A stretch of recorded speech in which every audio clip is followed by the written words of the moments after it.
Vamos começar agora.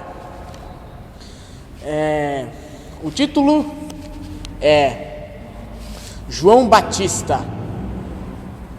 O texto de introdução diz o seguinte: que em verdade vos digo, que dentre todos os nascidos de mulher, não apareceu nenhum homem maior do que João Batista. Mas quem é maior no reino dos céus, menor no reino dos céus, é maior do que ele. Vamos lá. João Batista significa Deus gracioso. Viveu na Judéia, primo de Jesus, viveu no ano 2 a.C. até 27 depois de Cristo.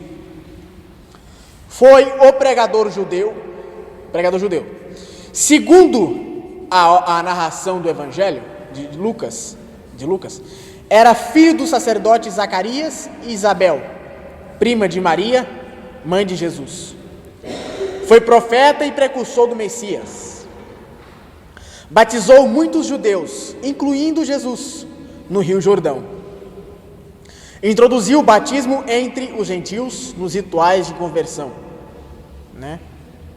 O batismo por imersão começou na época de João Batista. Fora o primeiro a anunciar o reino de Cristo e foi também o primeiro a sofrer. Quer dizer, ele perdeu a cabeça. Agora eu pergunto para vocês: quem foi o maior homem do mundo? Nós vamos encontrar já a resposta. Quem é ele? Já nós vamos encontrar a resposta. Muitos tentam encontrá-lo na galeria dos grandes mestres gregos. Mas o maior homem do mundo, não foi Sócrates. Olha só, não foi Sócrates, nem Platão e nem Aristóteles. Mas o maior homem do mundo não nasceu nas pirâmides milenares do Egito, O maior homem do mundo não foi Nabucodonosor, o construtor da magnificente cidade da Babilônia. O maior homem do mundo não foi o grande general Ciro, nem o poderoso Dario, que conquistaram com perícia militar a imponente e expultada capital dos caldeus. O maior homem do mundo não foi Alexandre Magno, o construtor inveterado, que morreu aos 32 anos chorando por não ter mais terras para conquistar. Também o maior homem do mundo não procede dos Césares de Roma. Estes empunhavam o bordão de poder com grande soberba. Amealharam as riquezas, viveram no Fausto, mas todos estão com seus candeeiros apagados e sua glória coberta de poeira. Já, gente, tenham muita paciência. Ainda há aqueles que pensam que o maior homem do mundo tenha sido talvez um dos grandes generais e déspotas dos tempos. Mas nem Napoleão Bonaparte, nem Adolf Hitler, que foi o antissemitista contra os judeus, nem Benito Mussolini, nem Mao Tse-tung alcançou esse título. Nenhum desses nenhum desses quatro alcançaram esse título. Esses homens governaram com a mão de ferro e com o punho de aço. Cidades foram conquistadas e eles fizeram retroceder de suas forças, exércitos inteiros. Com truculência fizeram trepidar a terra com suas marchas triunfais. Com ferocidade assassina, eles mataram milhões de pessoas e encharcaram a terra de sangue. Só a menção de seus nomes causa hoje dor profunda em muitos corações. Esses déspotas construíram monumentos a si mesmos, embebedaram a terra de sangue e deixaram um rastro inglório de perdas e mortes. Eles foram temidos, mas não amados. Eles foram grandes na terra, mas desprezados no céu. Bom, o maior homem do mundo, voltando nos tempos bíblicos, não foi semelhante a Abraão, nem Moisés, nem Elias, nem o apóstolo Pedro e nem o apóstolo Paulo. E também, o maior homem do mundo não é encontrado na esteira dos patriarcas, nem na escola dos profetas, nem mesmo entre os mais ilustres apóstolos. Se o maior homem do mundo não está nessa classe ilustre, onde poderíamos encontrar? Permitamos que a luz da palavra de Deus nos ilumine a esse respeito. Abram no Evangelho segundo Lucas, capítulo 7, versículo 28. Evangelho segundo Lucas, capítulo 7, versículo 28. E eu vos digo que entre os nascidos de mulheres não há maior profeta do que João Batista, mas o menor no reino de Deus é maior do que ele. Muito bem. Para nosso espanto, o maior homem do mundo nasceu numa família pobre. Foi um homem pobre e jamais ostentou riquezas e poder. Riqueza e poder, aliás. O maior homem do mundo não se vestia de forma elegante, ostentando grifes famosas, mas vestia-se com o quê? Peles de camelo e um cinto de couro. Não era dado aos banquetes requintados de prata e taças de cristal. Eu quero que dois irmãos leiam Mateus, o livro do Evangelho de Mateus, capítulo 4, versículo 3, e o outro vai ler Lucas 1, versículo 80. Então o tentador aproximando-se lhe disse: Se és filho de Deus, manda que estas pedras se transformem em pães. Obrigado. Lucas 1, versículo 80. O menino crescia e se robustecia em espírito, e esteve nos desertos até o dia em que havia de mostrar-se a Israel. Vocês viram que nesse versículo aqui, em Mateus, João, ele não era dado, como já falei, aos banquetes, né? Naquela época eles ofereciam muito vinho, comida, essas coisas, né? Vamos lá. João Batista, nós estamos falando dele. João Batista não leu sequer um livro, não realizou nenhum milagre, não se casou nem teve filhos. Aí o que acontece? Passou seus últimos dias na cadeia e morreu jovem, sem deixar herança. Quais foram os atributos do maior homem do mundo?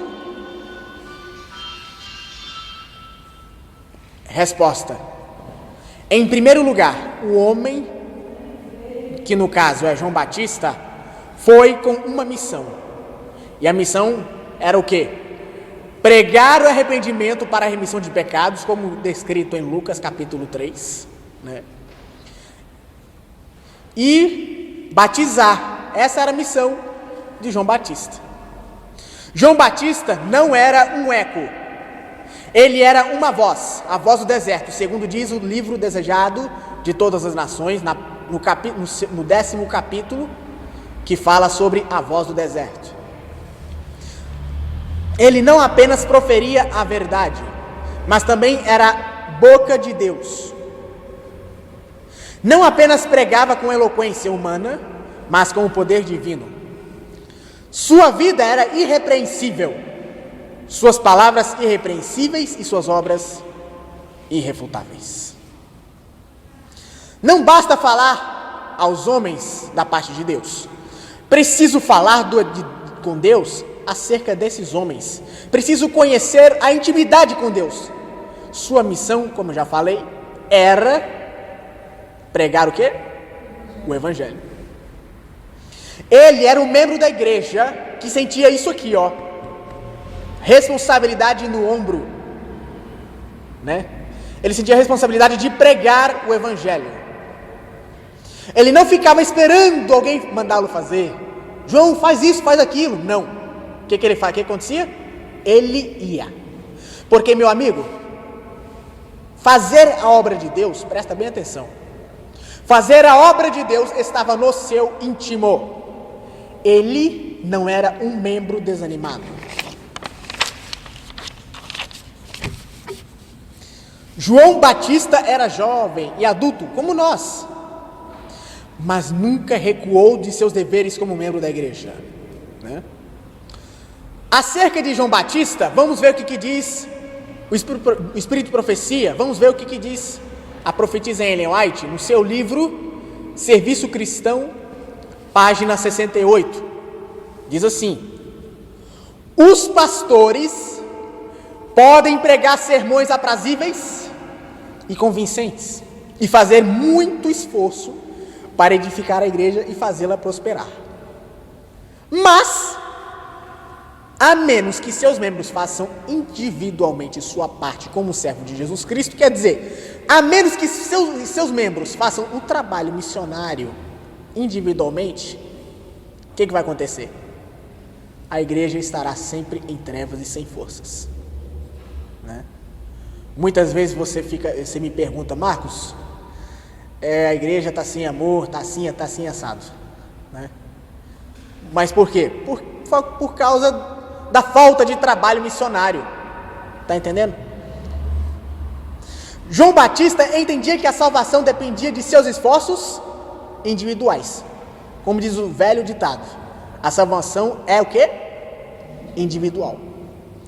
Cada dia despertara para a grande obra a qual ele tinha conhecimento, né? Então, todos os dias, João Batista acordava para começar o seu dia como?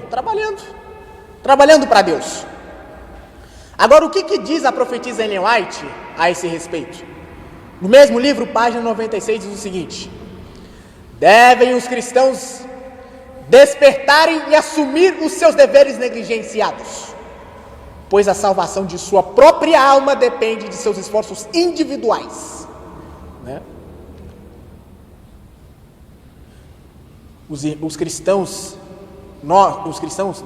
membros da igreja, devem acordar. O que é acordar? Devem acordar, sair da letargia, né?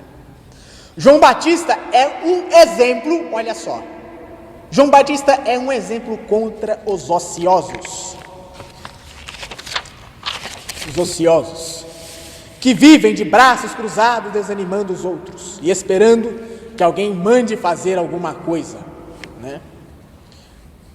Tem certas pessoas que são membros da igreja, aí o que acontece? Não faz nada, cruza os braços, tem tanta preguiça de fazer o trabalho missionário, que o que acontece? Desanima os outros, né? Desanima principalmente aqueles que querem, né?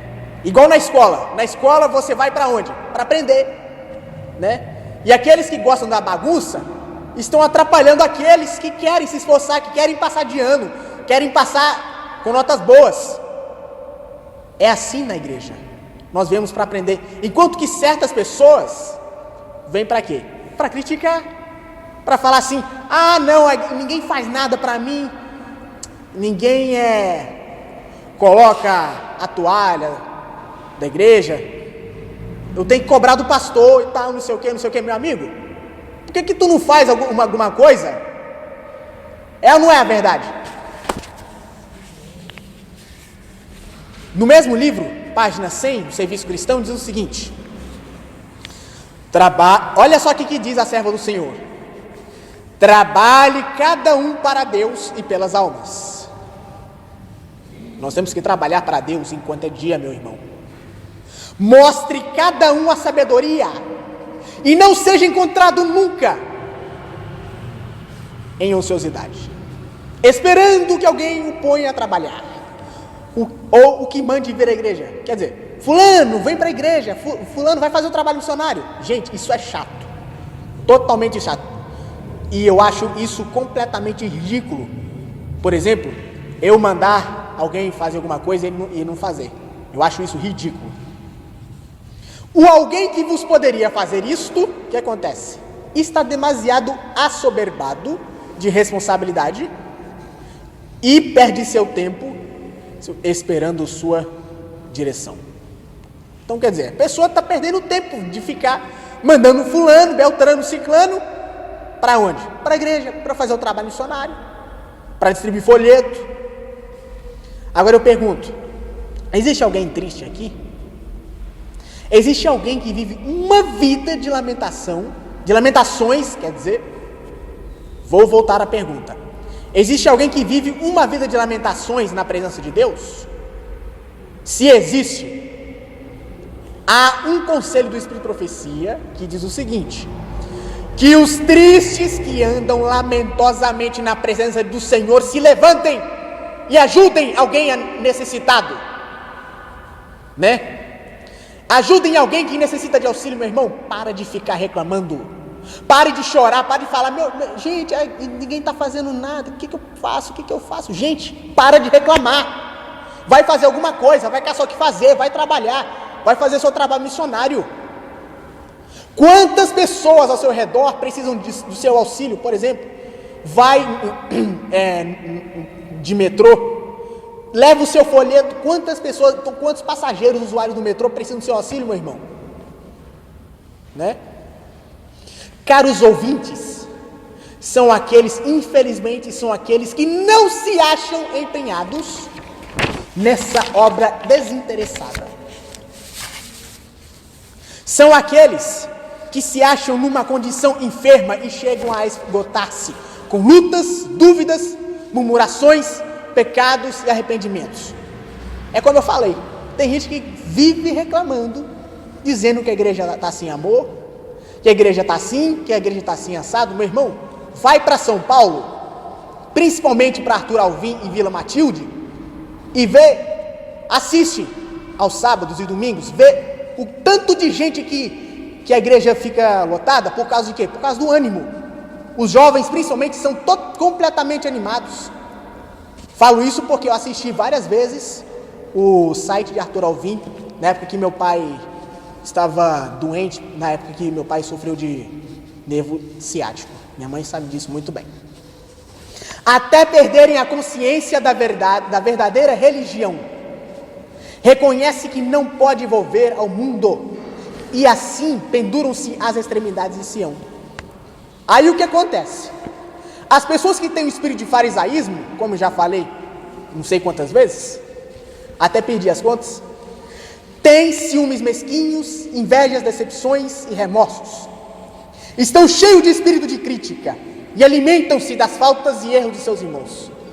Você quer ver um exemplo? É eu chegar e falar para uma pessoa, por exemplo, para uma moça da igreja, falar assim: seu cabelo solto, se você tiver o cabelo solto, você vai ser diante de Deus prostituta. Aí o que acontece? O que ela vai fazer? Ela vai pensar: nossa, esse menino está doido da cabeça. E outra coisa, além de eu falar isso, ela vai achar que isso é uma discriminação religiosa. Diante da lei, isso é crime, né? E pode causar o quê? Pode levar a processo. Estou certo ou estou errado? Né? Aí quando pede para fazer o trabalho missionário, aí, não tem o que fazer, como vai ser feito aqui, dito aqui na frente, né? Aí vai falar assim: não tem o que fazer, vou ter que ficar aqui mesmo, tal. Estou cansado de sair de casa, tal, né? Aí, quando não vai, aí fica confundindo a mente das pessoas, aí desanima os jovens, tanto é que nenhum não pisa, nem sequer, para dentro da igreja.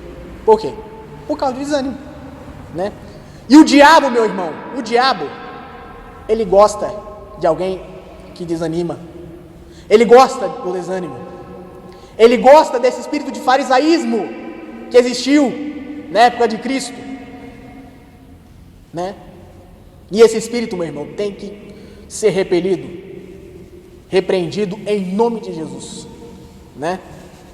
Continuemos. João Batista entendeu que jamais deveria levar uma vida de comodidade sem dever cumprido.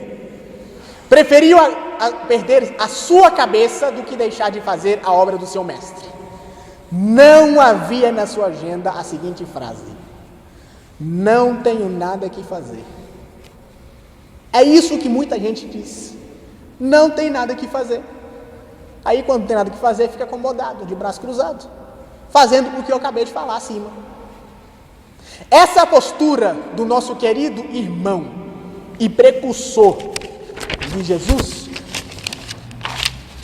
Jesus, deixou uma postura que, meu irmão, não pode ser esquecida. Você que é membro da igreja não deve esquecer essa postura. Jesus, olha o que diz a serva do Senhor. Jesus, ao partir, deixou a cada um a sua obra. Cristo disse aos seus discípulos: ide e pregai o evangelho a quem? A toda criatura. E não ter o que fazer é desculpa infundada. Gravem isso aqui. Não ter o que fazer é desculpa infundada.